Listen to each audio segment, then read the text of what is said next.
अस्सलाम वालेकुम दोस्तों, आज मैं कुर्लुस उस्मान के सीज़न 3 की किस्त नंबर 4 में आप सब लोगों को खुश आमदीद कहता हूँ।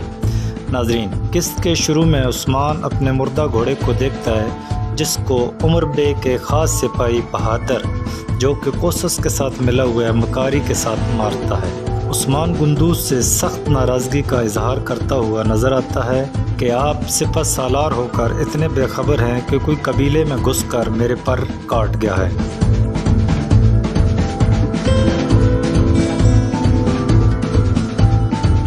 फिर उस्मान बोरान को बुलाता है और हिदायत करता है कि हमने सुबह होने से पहले शुहदा को तुर्गत के कबीले में पहुंचाना है। फिर उस्मान गुंदूस को गवर्नर रोगतास के पास भेजता है कि आप उसे मदऊ करें ताकि मैं हकीकत का पता लगा सकूं, और गुंदूस रोगतास को मिलने के लिए पहुंच जाता है।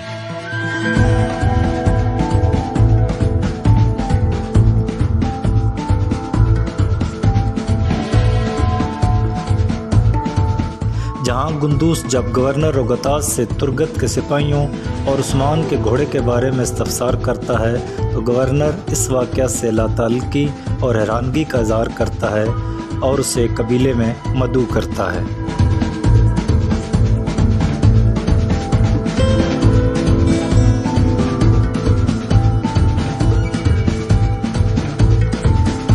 दूसरी तरफ तुर्गत उस्मान अपने सिपाहियों का बेसब्री से इंतज़ार कर रहा होता है।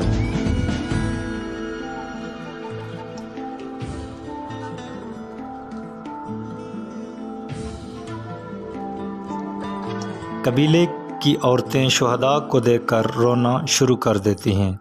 शुहदा को देखकर तुर्गत उस्मान से मुखातब होता है और कहता है, आपने गवर्नर पर भरोसा किया और हमसे किया गया वादा वफा न कर सके, जबकि हमने कोशिश की बहन सही सलामत आपके हवाले की।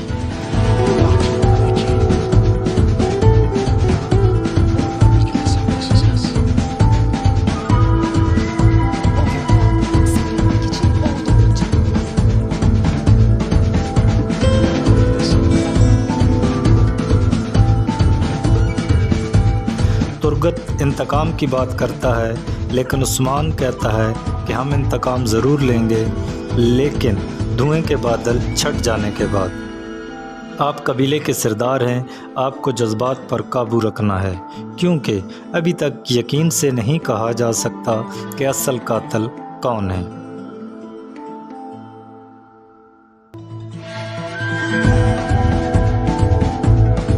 उस्मान तुर्गत को सब्र की तलकीन करके वापस चला जाता है, लेकिन तुर्गत जल्द इंतकाम लेने के लिए बेकरार दिखाई देता है।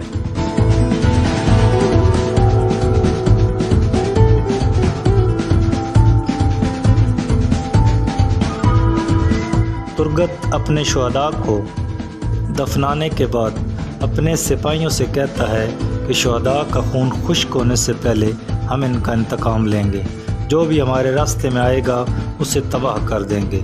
फिर वो अल्लाह अकबर के नारे लगाते हैं।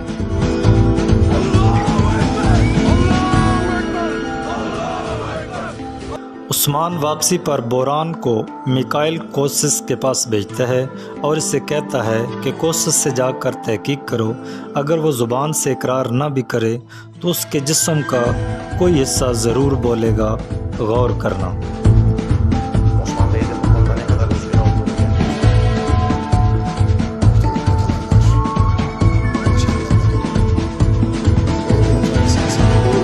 बोरान जब कोसस से दरियाफ्त करता है तो वो मकारी से जवाब देता है कि ये काम रोगतास का है, ताकि इसका इल्ज़ाम मुझ पर लग सके। कोसस बोरान से पूछता है कि आप हमले के बारे में मुझे बताने आए हो। बोरान जवाब देता है कि आपके पास इस हमले की मालूमात हैं। कोसस लाताल्लुकी का इजहार करता है। जब बोरान वापसी पर ख़तरे की निशानदेही करता है तो कोसस अपने सिपाही उसके तहफ़्फ़ुज़ के लिए इसके साथ भेज देता है, जो दरअसल उस्मान ही की चाल थी।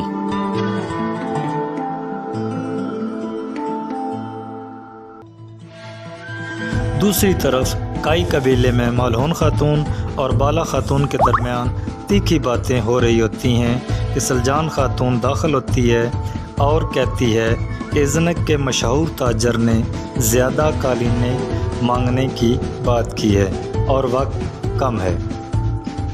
दूसरी तरफ उस्मान जंगल में तयशुदा मंसूबे के तहत बोरान का इंतज़ार कर रहा होता है और जब बोरान कोसिस के हिफाजती सिपाहियों के साथ उस्मान के पास पहुंचता है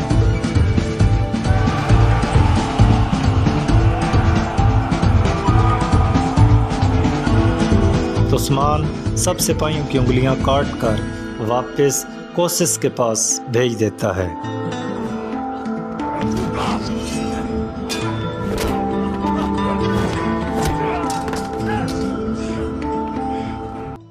और कोसिस के सिपाहियों से कहता है कि ये तुर्गत के सिपाहियों की उंगलियां काटने के जवाब में आया। अगर हमें पता चला कि कातिल भी तुम हो तो फिर तुम्हारी जानें भी ली जाएंगी।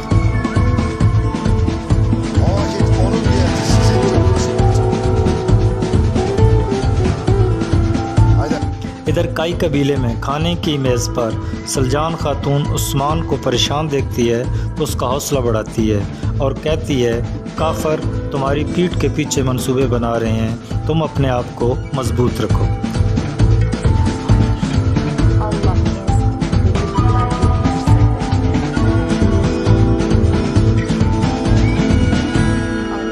रोगातास मिखाइल कोसिस के पास पहुंचता है जहां निकोला पहले से मौजूद होता है और इस तशवीश का इज़हार करता है कि उस्मान तुर्गत के सिपाहियों की मौत का इल्ज़ाम मुझ पर लगा रहा है।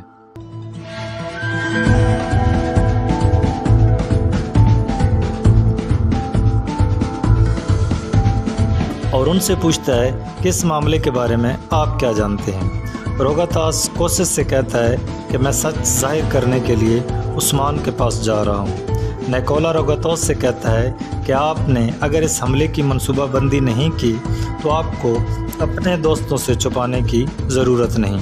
जिस पर रोगातास हैरानगी के आलम में कोसिस की जानब देख कर कहता है कि क्या मैं दोस्तों के दरमियान बैठा हूँ, और उस्मान की तरफ निकल जाता है।